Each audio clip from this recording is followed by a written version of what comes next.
Ya Allah, beri kami hidayah ya Allah. Ihdinas siratal mustaqim. Ihdinas siratal mustaqim. Ihdinas siratal mustaqim. Ya Allah, tidak ada gunanya hidup kami jika tidak memperoleh hidayah-Mu ya Allah. Tidak ada gunanya kami hidup 1000 tahun di bumi jika pada akhirnya kami akan masuk neraka-Mu ya Allah. Tidak ada gunanya harta yang berlimpah nanti di akhirat-Mu ya Allah. Kami tidak bisa menyogok malaikat-Mu untuk keluar dari api neraka-Mu ya Allah. Bahkan kami tidak bisa memesan tempat tidur yang nyenyak, yang baik di dalam kubur kami dari azab-azab kubur dengan harta kami ya Allah. Tidak ada guna harta berlimpah jika kami tidak memperoleh hidayah-Mu ya Allah. Tidak ada guna banyak orang mendoakan kami jika kami tidak memperoleh hidayah-Mu ya Allah. Tidak ada guna usaha dan apapun yang kami lakukan dalam hidup ini. Kami keliling dunia, kami bersenang-senang, pada akhirnya kami akan dimasukkan ke dalam liang lahat. Kami akan tinggal sendiri, hanya hidayah-Mu yang akan bisa memberikan kebaikan bagi kami ya Allah. Hidayah itulah yang paling berharga bagi kami ya Allah. Jika Engkau dengan kemahakasihan-Mu, dengan kemaharahman dan kemaharahiman-Mu ya Allah, Engkau memberi kami rezeki berupa harta dan kebahagiaan dunia, maka kami memohon juga dengan rahman dan rahim-Mu, anugerahkanlah untuk kami hidayah ya Allah. Tidak akan sempurna nikmat-Mu kepada kami tanpa Engkau beri hidayah ya Allah. Ihdinas siratal mustaqim. Ihdinas siratal mustaqim. Ya Allah, beri hidayah kepada kami ya Allah. Tetapkanlah hati kami dalam ketaatan ya Allah. Janganlah Engkau palingkan hati kami di akhir hayat kami sehingga menjadi su'ul khatimah ya Allah. Istiqomahkanlah hati kami dalam keimanan sampai akhir hayat kami ya Allah. Jangan sampai kami ragu kepadamu ya Allah. Tetapkanlah petunjuk-Mu di dalam hati kami ya Allah. Ihdinas siratal mustaqim. Ihdinas siratal mustaqim. Ya Allah, berilah hidayah kepada kedua orang tua kami ya Allah. Kami sedih jika kedua orang tua kami yang suatu saat pasti akan kembali kepadamu sementara mereka belum sadar. Mereka belum menegakkan sholat ya Allah. Ibu kami belum menutup aurat ya Allah. Ayah kami belum memberikan makanan dan rezeki yang halal kepada keluarganya ya Allah. Beri hidayah kepada ayah dan ibu kami. Jangan sampai mereka menjadi bahan kayu api neraka ya Allah, bahan bakar api neraka ya Allah. Jangan sampai tulang belulang rusuk mereka menjadi bersilang karena azab kubur dan mereka tidak melaksanakan sholat ya Allah. Jangan sampai ibu kami diazab di kubur karena dosa-dosa lisannya ya Allah. Beri hidayah kepada kedua orang tua kami. Inilah yang terbaik yang bisa kami harapkan untuk ayah ibu kami. Mungkin kami tidak mampu membalas jasa-jasa mereka, tetapi doa-doa untuk mereka tidak akan pernah berhenti kami ucapkan kepadamu ya Allah. Beri hidayah kepada orang tua kami. Jika keduanya telah wafat, ampunkanlah dosa-dosanya ya Allah. Lapangkanlah kuburnya ya Allah. Golongkanlah mereka termasuk hamba-hambamu yang beruntung di akhirat ya Allah. Kami sekarang berada di masjid. Pasti ada jasa dari kedua orang tua kami ya Allah. Maka berikanlah pahala-pahala dan alirkanlah kepada kedua orang tua kami di setiap kali kami melakukan ibadah kepadamu ya Allah. Ihdinas siratal mustaqim. Ihdinas siratal mustaqim. Ya Arhamar Rahimin, berilah hidayah-Mu kepada pasangan kami ya Allah, kepada istri kami, kepada suami kami, agar kami menjadi suami istri yang taat kepadamu, saling membangunkan malam untuk tahajud, saling mengingatkan kalau kami bersalah, saling melengkapi dan menyempurnakan ya Allah. Ya Allah ya Arhamar Rahimin, beri hidayah kepada keluarga kami, kepada teman kami yang sekarang mungkin belum sadar karena mereka tidak faham, karena mereka belum mendapatkan hidayah darimu. Beri hidayah kepada teman kami. Kami yakin jika teman kami dapat hidayah, mungkin mereka akan lebih soleh daripada kami ya Allah. Beri hidayah kepada teman-teman kami yang dulu mungkin kami sama-sama berbuat dosa kepadamu. Tetapi sekarang kami dipisahkan oleh ketaatan. Kami dapat hidayah ini darimu, maka beri juga hidayah yang sama kepada saudara kami, teman kami, yang dulu kami bersama-sama sehingga kami bisa berada di rumahmu ya Allah. Kalau dulu kami sering bersama-sama di tempat kami main, di tempat kami bermaksiat, maka satukanlah kami juga agar bisa bersama-sama dalam ibadah kepadamu ya Allah. Ihdinas siratal mustaqim, siratal ladzina an'amta alaihim. Ya Allah, beri kami hidayah ya Allah, seperti yang Engkau berikan kepada Abu Bakar As-Siddiq, Umar ibn Khattab, Uthman bin Affan, Ali bin Abi Talib, Fatimah bintu Rasulillah, Khadijah bintu Khuwailid. Ya Allah, beri kami hidayah seperti para sahabat-sahabat Nabi-Mu ya Allah. Khairil maghdubi alaihim waladdallin.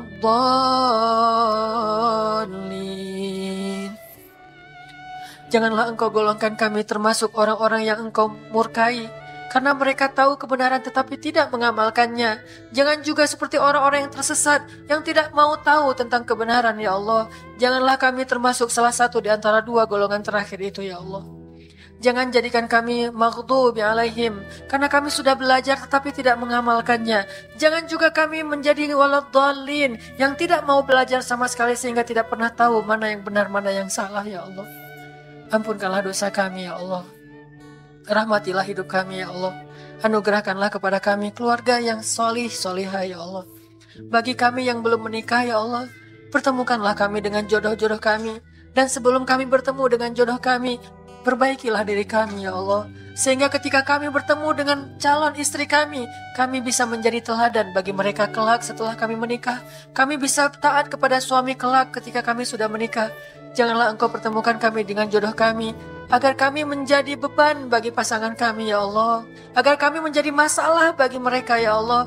Tapi jadikanlah kami rahmat dalam kehidupan pasangan kami kelak ya Allah.